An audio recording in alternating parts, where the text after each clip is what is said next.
Tim Clauson, Richard Marshall, they're full-time race car owners and probably USAC's staunchest supporters, and now they're jumped into the deep end of the pool at the Indy 500 this year with Pippa in May. And I told him on the phone the other day, I said, did you check this with your wife? No. No. I've learned with the racing endeavors, you ask for forgiveness, not permission. So, he does a lot of the talking, and you're kind of the silent guy in the background. What did your better half say about this? Always silent. No. I didn't check with her either. No. You hopefully you've got a extra place for each of us to sleep when they. Oh yeah, you guys can stay in my garage. Yeah. Here's what's cool though. I did some research the other night. I was looking back.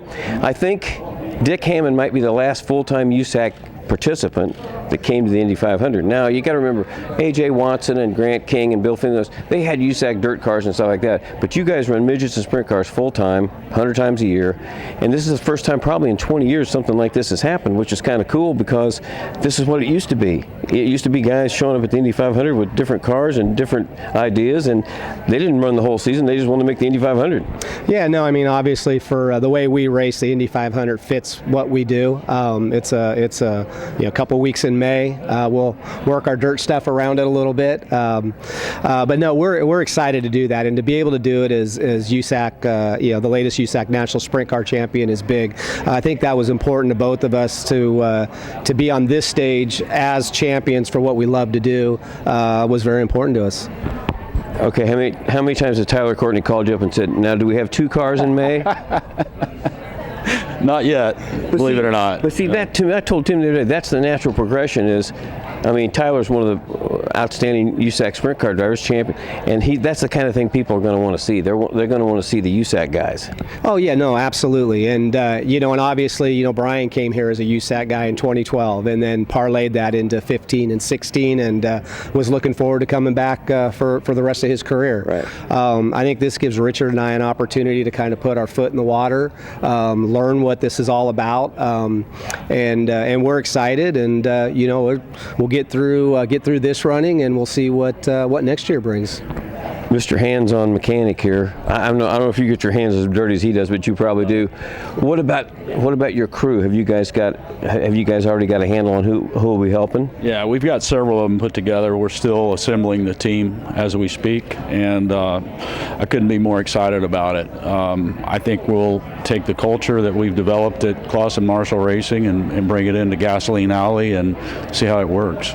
It's the other thing is, I think about what a right rear tire costs in a sprint car now. Tim, what's the right rear cost? It's about $300. $300 for a right rear. Yeah. It's 20 more. It's $600 a piece for an Indy car, and every new set's worth 2 miles an hour. Wait a minute, you didn't tell me that. I told him it really wouldn't cost us more than what the sprint car was last year. So help me here, Robin. But when you think about, seriously, you guys think about the commitment you have to make to run sprint cars and midgets in this day and age, and it's not there's nothing that's inexpensive about racing anymore. But IndyCar is so, you think about $600 a tire and a set of, you probably go through. I think A.J. Foyt told me once he went through $88,000 was his tire bill. That was for a 2-car team. So see, it's only gonna be half of that. Yeah, you're really getting me in trouble now. See, what you guys can do is they will loan you money. Banks will loan guys like you money. Yeah, it's always good to be in debt.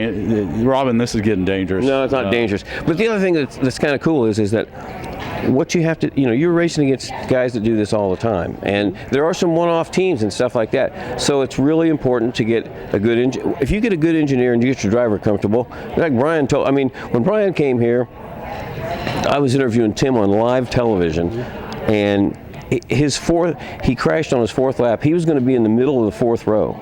And of course, they didn't have any spares, and they told him, don't go fast, so he didn't the rest of them. But who knows what would have happened if he'd qualified in the 4th row, because I think he was comfortable. Oh yeah, no, he definitely was, and really the whole month that year he was, from rookie orientation to I think the first practice day they sat in the top 3, and he was very comfortable here, and so we understand the importance of that, and it's really no different than what we have to do with our drivers running midgets and sprint cars. Is if you get them comfortable, they're going to go give it their 100%, and if the rest of the team does their job, you're sitting in a good position. And look, we fully understand this is going to be a big year at Indy, which for me is exciting because we don't race just to be there, we race to compete. Obviously probably be a little disingenuous to say, hey, we're going to win the Indy 500 this year. And so we're racing to get in the show, and then we get in the show, and then we all know on Sunday anything can happen. We've seen some fuel mileage stuff play out. The last year Bryan was here at 16. They were on a really good fuel mileage run, and if a couple things didn't fall their way, who knows? And I'm really I'm excited about this. Number one, for what it's doing for our team, for Clauson Marshall Racing, what it can do for our short track program, and the way our short track program can support this with fans and that type of deal. But I'm really excited just to get here and compete, and we're going to have to all give 100%, to clear that first hurdle, which is getting in the race, and then going from there.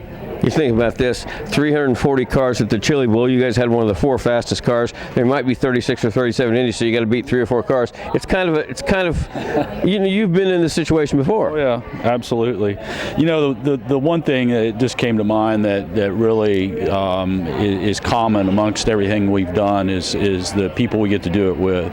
And I think Steve with Indiana Donor Network did a fabulous job earlier about annotating what this sport has done for their organization, and I love to talk about them every chance I get, because to see a organization come into motor racing and actually get a huge benefit from it bodes well for all of us in the sport.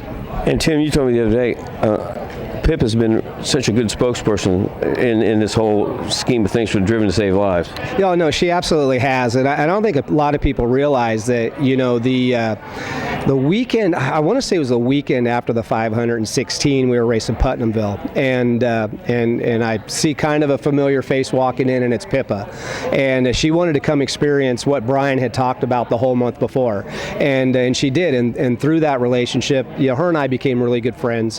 Her and Bryan became really good friends, and she really kind of embraced the dirt world. I mean, she definitely was a fish out of water with that, but just loved it, and was as excited for what Bryan was doing outside of Indy as what she was doing outside of Indy.